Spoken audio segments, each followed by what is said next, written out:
Assalamualaikum warahmatullahi wabarakatuh. Salam sejahtera untuk kita semua. Saya Danda Andika dari HI01 akan menjelaskan format berita yang berisikan tentang yang pertama, reader, kedua, voice over, yang ketiga, voice over grafik, yang keempat, sound on tape, yang kelima, voice over plus sound on tape, yang keenam, packaging, yang ketujuh, live atau reportase, yang kedelapan,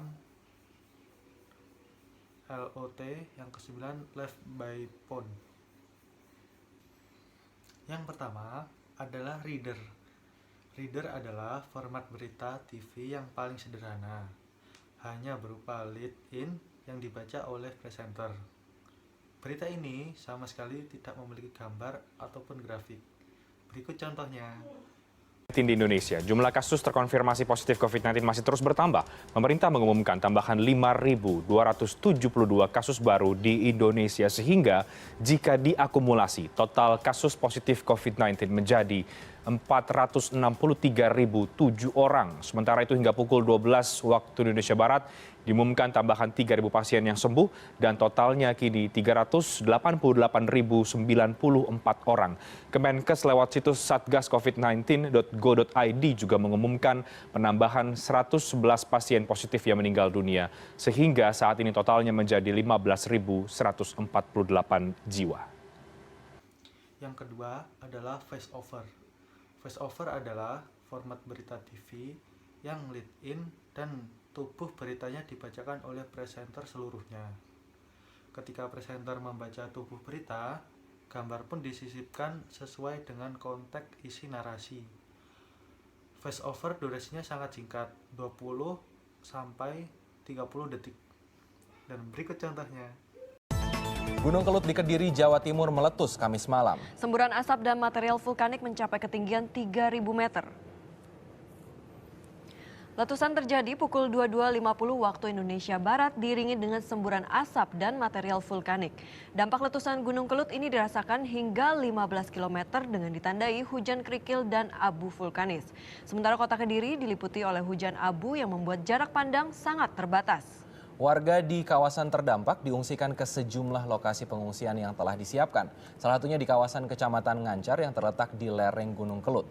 Untuk sementara warga diungsikan di Balai Desa Tawang, Kecamatan Wates, Kediri, Jawa Timur. Yang ketiga adalah voice over graphic. Format berita TV yang lead in dan tubuh beritanya dibacakan oleh presenter seluruhnya. Tidak ada gambar yang menyertai kecuali hanya grafik atau tulisan. Hal ini mungkin terpaksa dilakukan karena peristiwa yang diliput sedang berlangsung dan redaksi belum menerima kiriman gambar peliputan yang bisa ditayangkan. Berikut contohnya. Pandemi COVID-19 telah menyebar ke 422 kabupaten dan kota di 34 provinsi. Ada 847 kasus baru dan dalam 24 jam terhitung hingga Senin 8 Juni pukul 12 waktu Indonesia Barat. Penambahan 847 kasus baru COVID-19 lebih tinggi dari 672 yang tercatat pada 7 Juni. Dengan penambahan tersebut, jumlah total kasus positif corona di Indonesia hingga Senin 8 Juni 2020 mencapai 32.033 orang. Jumlah pasien COVID-19 di tanah air yang sudah sembuh bertambah 406 orang menjadi akumulasi total mencapai 10.904.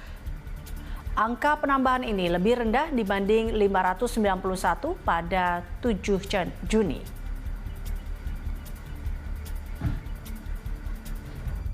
Sementara itu, pasien positif COVID-19 yang meninggal bertambah 32 orang menjadi total 1.883. Data dari gugus tugas penanganan COVID-19, tingkat kematian pasien di Indonesia setara dengan 7 orang per setiap 1 juta penduduk.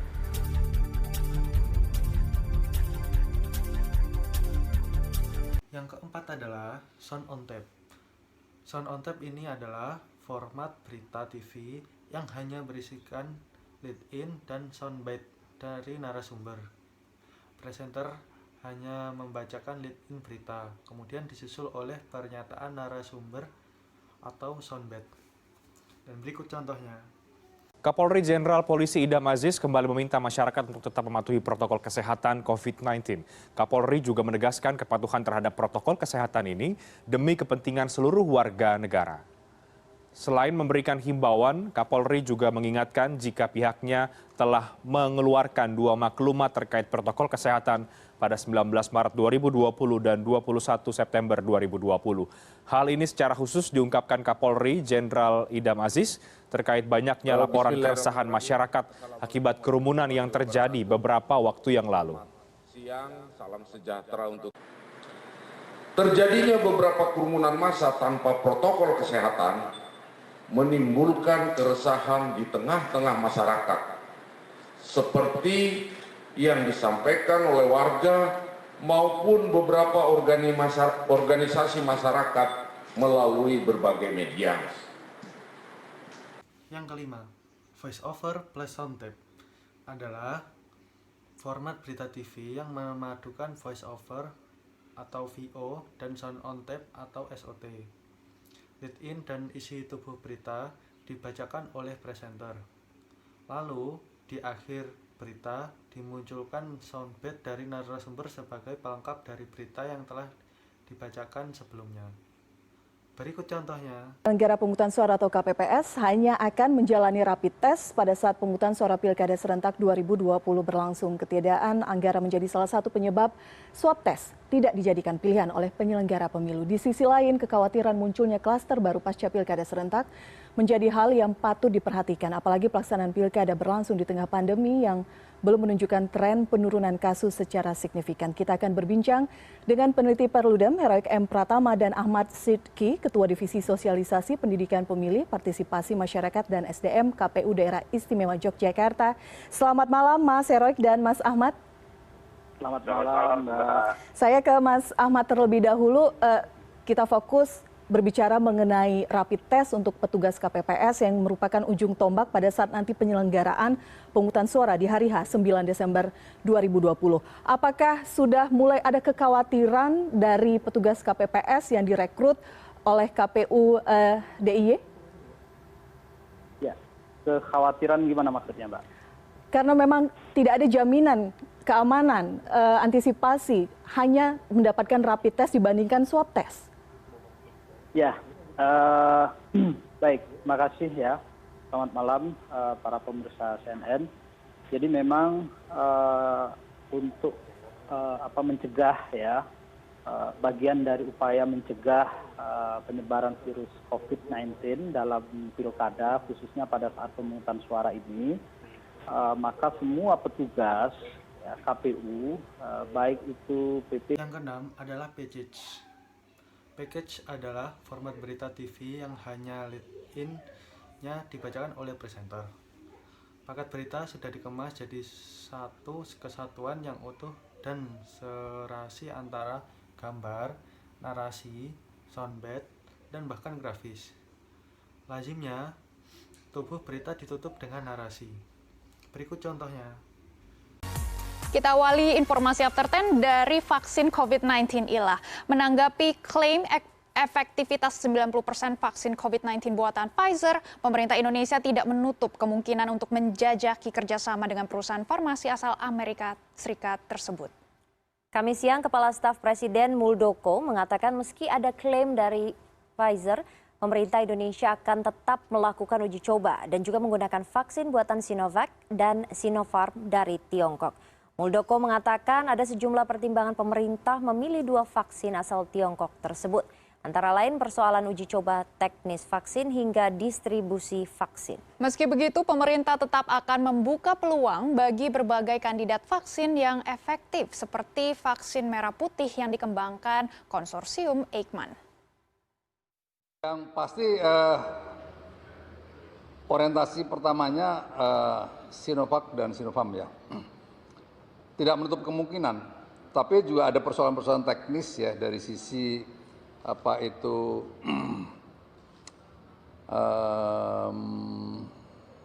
dari sisi perlakuan teknis terhadap vaksin itu dingin ya.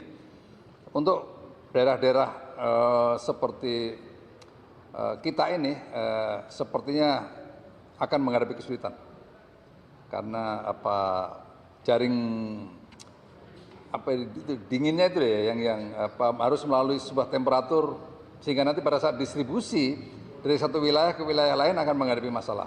Itu persoalan teknisnya di situ. Tapi saya pikir ini sebuah kesempatan bagi pemerintah adalah semaksimal mungkin bisa menyelamatkan masyarakatnya. Nanti persyaratan-persyaratan teknisnya akan dilihat seperti apa, apakah memungkinkan atau tidak. Ya.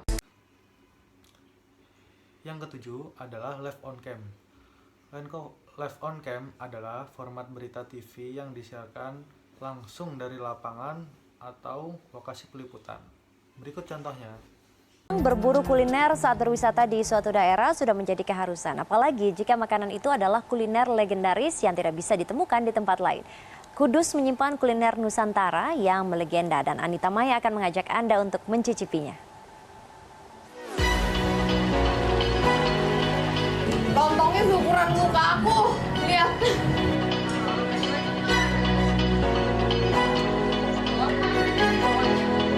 Lentok Tanjung.